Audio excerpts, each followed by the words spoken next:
வணக்கம். Welcome to ask education channel. இந்த வீடியோவில் நாம் 12ஆம் வகுப்பு கணினி அறிவியல் பாடப்புத்தகத்தில் இருக்க அலகு 1 இருக்க பாடம் 4 நெறிமுறையின் யுக்திகள் இருக்கு இல்லையா? ஸோ அதனுடைய வீடியோ பதிவு பார்க்க போகிறோம். ஸோ இது பகுதி 1. இதில் நம்ம மதிப்பீட்டின் கீழே கொடுத்துருக்க பகுதி 6 பகுதி ஈக்கான வினாவிடைகளை நம்ம ஒன்றுனா பார்த்துட்டே வரலாம். ஸோ இந்த பாடத்துக்கான டீச்சிங் வீடியோஸ் எதுவும் அப்லோட் பண்ணலங்க. அதுக்கு பதிலாக இந்த விடைகள் நம்ம பார்க்கும்போது அதற்கான விளக்கமும் நான் கூடவே தரேன். ஸோ முதல் கேள்வி பார்த்தீங்கன்னா பகுதி 6 இருக்க சரியான விடையை தேர்ந்தெடுக்கும் பார்க்கலாம். ஸோ முதல் கேள்வி, எந்த சொல் பெர்ஷிய கணித மேதை அபு ஜாஃபர் முகமது இபின் ஐமுசா அல் கௌவாரிஸ்மி பெயரில் இருந்து வந்தது அப்படின்னு கேட்டிருக்காங்க. ஸோ இதற்கான விடை பார்த்தீங்கன்னா அல்கோரிதம். இரண்டாவது, பின்வரும் வரிசையாக்க நெறிமுறையில் எந்த நெறிமுறைக்கு குறைந்த எண்ணிக்கையிலான இடமாற்றம் தேவைப்படும் அப்படின்னு கேட்டிருக்காங்க. ஸோ இதில் பார்த்தீங்கன்னா அந்த தேர்ந்தெடுப்பு நெறிமுறை இருக்கு இல்லையா? ஸோ அந்த வரிசையாக்க நெறிமுறைக்கு தான் குறைந்த எண்ணிக்கையிலான இடமாற்றம் தேவைப்படும். மூன்றாவது, நெறிமுறையின் செயல்திறனை அளவிட 2 முக்கிய அளவீடுகள் என்ன அப்படின்னு கேட்டிருக்காங்க. ஸோ நேரம் மற்றும் இடம் தான் அந்த முக்கிய அளவீடுகள். நான்காவது, வரிசைமுறை தேடல் நெறிமுறையின் சிக்கல் தன்மை எது அப்படின்னு கேட்டிருக்காங்க. ஸோ வரிசைமுறை தேடல் மொத்தம் n உறுப்புகள் இருந்தால் அப்போ ஆர்டர் ஆஃப் n தான் அதனுடைய சிக்கல் தன்மை இருக்கும். சரிங்களா? ஐந்தாவது, பின்வரும் வரிசையாக்க நெறிமுறையில் எது மிகவும் குறைவான மோசமான சிக்கல் தன்மை உடையதுன்னு கேட்டிருக்காங்க. ஸோ மிகவும் குறைவான மோசமான சிக்கல் தன்மை உடையது பார்த்தீங்கன்னா இந்த ஒன்றிணைந்த வரிசையாக்க நெறிமுறை தான். ஆறாவது, பின்வருவனவற்றுள் எது நிலையான வரிசையாக்க நெறிமுறை அல்ல அப்படின்னு கேட்டிருக்காங்க. ஸோ இதற்கான சரியான விடை பார்த்தீங்கன்னா தேர்ந்தெடுப்பு வரிசையாக்க நெறிமுறை. ஏழாவது, குமிழி வரிசையாக்கத்தின் மிகச்சிறந்த நிலையில் அதன் நேர சிக்கல் தன்மை எது அப்படின்னு கேட்டிருக்காங்க. ஸோ இதுல தீட்டா ஆஃப் n இருக்குல்ல, இதுதான் அதற்கான நேர சிக்கல் தன்மை. எட்டாவது, தீட்டா என்ற குறியீடு அசிம்டாட்டிக் மதிப்பீட்டில் எதை குறிக்கிறது அப்படின்னு கேட்டிருக்காங்க. ஸோ அது மிதமான நிலை தான் அது குறிக்கிறது. ஒன்பதாவது, ஒரு சிக்கல் துணை சிக்கல்களாக பிரித்து அதனை பல முறை பயன்படுத்தினால் அந்த சிக்கல் எந்த பண்பை பெறும் அப்படின்னு கேட்டிருக்காங்க. ஸோ ஒன்றோடு ஒன்றிணைந்த துணை சிக்கல் அந்த பண்பை தான் அது பெறும். பத்தாவது, இயங்கு நிரலாக்கத்தில் ஏற்கனவே கணக்கீடு செய்த மதிப்புகளை சேமிக்கு யுக்தியை இவ்வாறு அழைக்கலாம் அப்படின்னு சொல்லியிருக்காங்க. ஸோ சேமிக்கும் யுக்தி எப்படி இருக்கும்னா அதை நம்ம நினைவிருத்தல் அப்படின்னு சொல்லுவோம். ஸோ இதுதான் அதற்கான சரியான விடை. அடுத்த பகுதி ஆக்கான விடைகள் பார்க்கலாம். ஸோ அதற்கு முன்னாடி 12ஆம் வகுப்பு கணினி அறிவியல் உங்களுக்கான அனைத்து வீடியோஸ்க்கான பிளேலிஸ்டோட லிங்க் நான் இந்த இடத்துல கொடுக்குறேன். ஸோ அந்த லிங்கை பயன்படுத்தி நீங்கள் மற்ற வீடியோஸும் பார்த்து பயன்பெறுங்க. ஸோ பகுதி 6 முதல் கேள்வி பார்க்கலாம். நெறிமுறை என்றால் என்ன அப்படின்னு கேட்டிருக்காங்க. ஸோ ஒரு குறிப்பிட்ட செயலை நிறைவேற்றுவதற்கான வரையறுக்கப்பட்ட கட்டளைகளின் தொகுப்பு தான் நெறிமுறை அப்படின்னு நம்ம சொல்றோம். ஸோ ஒரு கொடுக்கப்பட்ட சிக்கலை தீர்க்கும் படிநிலை உடைய செய்முறை ஆகும் இது. சரிங்களா? அந்நெறிமுறையை நம்ம எந்த ஒரு பொருத்தமான நிரலாக்க மொழியிலும் செயல்படுத்த முடியும். அதை நம்ம அந்த நிரலாக்க மொழியில மாற்றி எழுதின பிறகு அதை செயல்படுத்தலாம். இரண்டாவது கேள்வி, போலி குறிமுறை வரையறை அப்படின்னு கேட்டிருக்காங்க. ஸோ போலி குறிமுறை என்பது ஆங்கில மொழி தொடர்க்கும் நம்ம கணிப்பொறியில பயன்படுத்துகிற அந்த உயர்நிலை மொழி கட்டளைகள் இருக்குல்ல, அதுக்கும் இடைப்பட்டதாக இருக்கும். அதாவது கணிப்பொறி மொழிக்கான அந்த தொடரியல் வடிவம் இதற்கு இருக்காது. சரிங்களா? மூன்றாவது, நெறிமுறையாளர் என்பவர் யார் அப்படின்னு கேட்டிருக்காங்க. ஸோ நெறிமுறையாளர் என்பவர் நெறிமுறை எழுதுவதில் திறமையானவர் தான் நம்ம நெறிமுறையாளர் அப்படின்னு சொல்றோம். ஸோ இந்த 2 கேள்விக்கான விடைகள் உங்க புத்தகத்துல இல்லைங்க. ஸோ நான் வேற ஒரு இடத்துல இருந்தா எடுத்து கொடுத்துருக்கேன். ஸோ இதுக்கு உங்க நோட்ல குறிச்சுக்கோங்க. நான்காவது, வரிசையாக்கம் என்றால் என்ன அப்படின்னு கேட்டிருக்காங்க. ஸோ ஒரு குறிப்பிட்ட வழிமுறைகளை பயன்படுத்தி தரவுகளை ஏறு வரிசையிலோ அல்லது இறங்கு வரிசையிலோ வரிசைப்படுத்துவது தான் வரிசையாக்கம். ஸோ இந்த குறிப்புமே பார்த்தீங்கன்னா உங்க புத்தகத்துல இல்லை. ஸோ இதையும் எழுதி வச்சுக்கோங்க. அடுத்து ஐந்தாவது, தேடல் என்றால் என்ன, அதன் வகைகளை எழுதுக அப்படின்னு கேட்டிருக்காங்க. ஸோ தேடல் என்பது நமக்கே தெரியும். ஒரு தரவு கட்டமைப்புல பார்த்தீங்கன்னா அதுல இருக்க ஒரு உருப்படியை நம்ம தேடும் போதுதான் அந்த செயலை தான் நம்ம தேடல் அப்படின்னு சொல்றோம். ஸோ அதன் வகைகள் தான் உங்க புத்தகத்துல கொடுத்துருக்காங்க. ஸோ வரிசை முறை தேடல் அந்த இரும தேடல், இது 2 வகைகள் தான் நம்ம படிக்கிறோம் இல்லையா? ஸோ இதற்கான குறிப்பையும் நீங்க உங்க நோட்ல எழுதி வச்சுக்கோங்க. அடுத்த பகுதிக்கான விடைகள் பார்க்கலாம். ஸோ அனைத்து வினாக்களுக்கும் விடையளி. முதல் கேள்வி, நெறிமுறையின் பண்பியல்புகளை பட்டியலிடுக அப்படின்னு கேட்டிருக்காங்க. ஸோ இது 3 மதிப்பெண்களுக்கான கேள்வி இல்லையா? ஸோ வெறும் பட்டியல் மட்டும்தான் நம்ம எழுதணும். ஸோ உள்ளீடு, வெளியீடு, எல்லையுற்றது, வரையறுத்தல், செயல்தன்மை, உண்மைத்தன்மை, எளிமை, குழப்பமற்றது, செயலாக்கம், அடக்கமானது மற்றும் சார்பற்றது. ஸோ இதுதான் இதனுடைய பண்பியல்புகள்.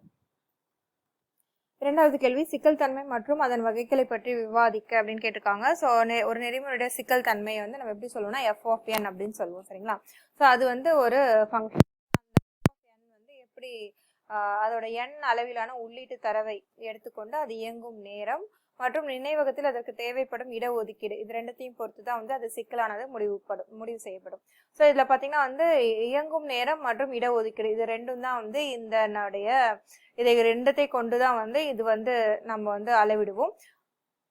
ஸோ இங்க பாருங்க, இப்ப நேர சிக்கல் அப்படின்னா என்னன்னு கேட்டிருக்காங்க. ஸோ ஒரு நெறிமுறை செயலை செய்து முடிக்க எண்ணிக்கையே நெறிமுறை நேர சிக்கல் எனப்படும். ஸோ ஒரு நெறிமுறை செயலை செய்து முடிக்க தேவைப்படும் எண்ணிக்கையிலான அந்த நெறிமுறை எத்தனை கூற்றுகள் இருக்கோ அதுதான் வந்து அதற்கு தேவையான நேரமாகவும் இருக்கும். ஸோ அதுதான் வந்து நம்ம நேர சிக்கல் அப்படின்னு சொல்றோம். அதே மாதிரி இடச்சிக்கல் பார்த்தீங்கன்னா வந்து ஒரு நெறிமுறை செயல்பாடு முடியும் வரை அதற்கு தேவைப்படும் நினைவக இடமே வந்து நம்ம இடச்சிக்கல் அப்படின்னு சொல்றோம். ஸோ ஒரு நெறிமுறைக்கு தேவைப்படும் இடம் வந்து 2 வகையாக பிரிக்கலாம். ஸோ ஒன்று வந்து 2 வகையோட கூட்டுத்தொகை தான் வந்து அதனோட மொத்தமாக அதுக்கு தேவைப்படும் இடம். ஸோ அது என்னென்னு பார்த்தீங்கன்னா நிலையான பகுதி. இது வந்து நெறிமுறைக்கு தேவையான தரவு மற்றும் மாறிகளை சேமிக்க பயன்படும் கூட்டு இடத்தை வரையறுக்கும். சரிங்களா? ஸோ எடுத்துக்காட்டாக இப்போ நிரல் நெறிமுறைன்னு பயன்படுத்தும் மாறிகள் மற்றும் மாறிலிகள் இருக்கு இல்லையா? ஸோ அதற்கு தேவைப்படும் இடமானது நம்ம நிலையான பகுதிக்கு கீழே வருகின்ற இடம். மாறும் பகுதி பார்த்தீங்கன்னா வந்து இப்போ வந்து சிக்கலின் அளவு மற்றும் சுழற்சிக்கு தேவைப்படும். இப்போ நம்ம தற்சுழற்சி செயற்கூறுலாம் எழுதும்போது அதற்கு தேவைப்படும் அந்த இடம் வந்து எத்தனைன்றது நம்மளால கணிக்க முடியாது. ஸோ அதுதான் வந்து மாறும் பகுதி கீழே வரக்கூடிய அந்த அளவு. ஸோ சிக்கலின் அளவு மற்றும் சுழற்சிக்கு தேவைப்படும் அனைத்து மாறிகளின் கூட்ட இடத்தின் அளவை பொறுத்து இது வரையறுக்கப்படும் சொல்றாங்க. ஸோ எடுத்துக்காட்டாக என்ற மதிப்பின் தொடர் பெருக்கல்களை தற்சுழற்சி மூலம் கண்டறிதல் அப்படின்னு சொல்றாங்க. ஸோ இந்த இடத்துல ஏதோ விடுபட்டிருக்க மாதிரி இருக்கு. இங்க வந்து n என்ற மதிப்பின் தொடர் பெருக்கலை வந்து நம்ம தற்சுழற்சி மூலம் கண்டறிதல் இதுதான் வந்து இதுக்கான எடுத்துக்காட்டு. ஸோ n என்ற அந்த இது வந்து விடுபட்டிருக்கு, அதை குறிச்சுக்கோங்க உங்க புத்தகத்துல. சரிங்களா? அடுத்த கேள்வி, இடம் மற்றும் இடச்சிக்கல்களின் மீது தாக்கத்தை ஏற்படுத்தும் காரணிகள் யாவை அப்படின்னு கேட்டிருக்காங்க. ஸோ இப்போ வந்து இதுக்கான ஒரு எடுத்துக்காட்டாக அவங்க வந்து ஒரு A என்ற நெறிமுறை வந்து n உள்ளீட்டு தரவின் அளவாக இருப்பின் ஏயின் செயல்திறனை 2 முக்கிய காரணிகளாக நம்ம நேரம் மற்றும் இடம் ஆகியவை தீர்மானிக்கிறது அப்படின்னு சொல்றாங்க. அதாவது ஏ என்பது நெறிமுறை, அதோட உள்ளீடு தரவு பார்த்தீங்கன்னா n அளவிலான உள்ளீடு வந்து தேவைப்படுகிறது. ஸோ அப்படி வந்து அது n உள்ளீடுகள் எடுக்கும் போது அதற்கான அந்த செயல்திறன் வந்து 2 முக்கிய காரணிகள் வந்து என்னன்னா நேரம் மற்றும் இடம் சொல்றாங்க. ஸோ நேரம் காரணி பார்த்தீங்கன்னா வந்து நெறிமுறைக்கு பொருத்தக்கூடிய முக்கிய செயல்பாடுகளின் எண்ணிக்கையே வந்து எண்ணுவதன் மூலம் நேரம் அளவிடப்படுகிறது அப்படின்னு சொல்றாங்க. ஸோ வரிசையாக்கம் நெறிமுறையில் உள்ள பொருத்தங்களின் எண்ணிக்கை.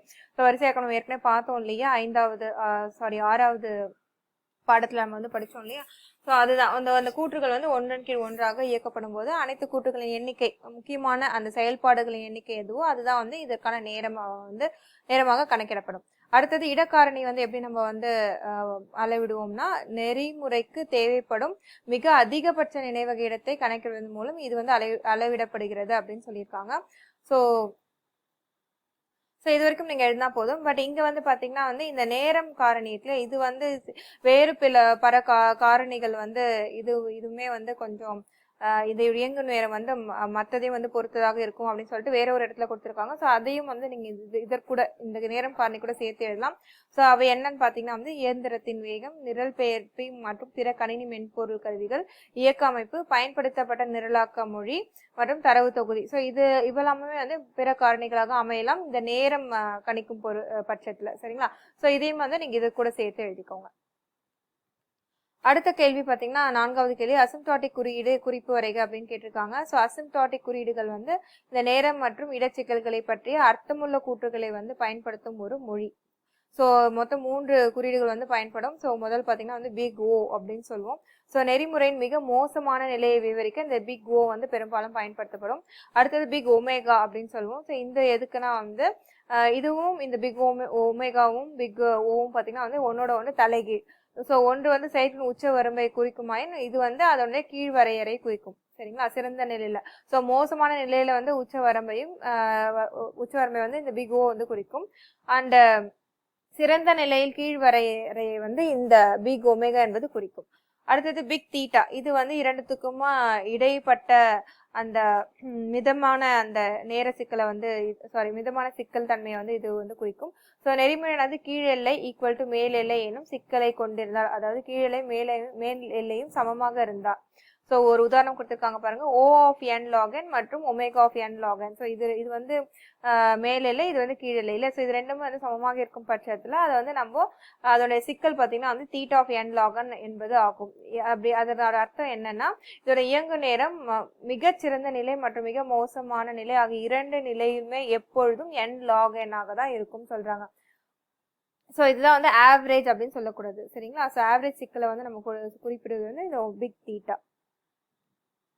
அடுத்தது இயங்கு நிரலாக்கத்தை பற்றி நீவிர் அறிவன யாவை அப்படின்னு கேட்டிருக்காங்க. ஸோ இயங்கு நிரலாக்கம் பற்றி ஒரு குறிப்பு உங்க புத்தகத்தில் கொடுத்துருக்காங்களே, அதை எடுத்து எழுதிடுங்க. ஸோ இயங்கு நிரலாக்கம் என்பது ஒரு சிக்கலுக்கு தீர்வு காண வரிசையான முடிவுகளின் மூலம் செயல்படுத்தப்படும் நெறிமுறை வடிவ முறையாகும், சரிங்களா?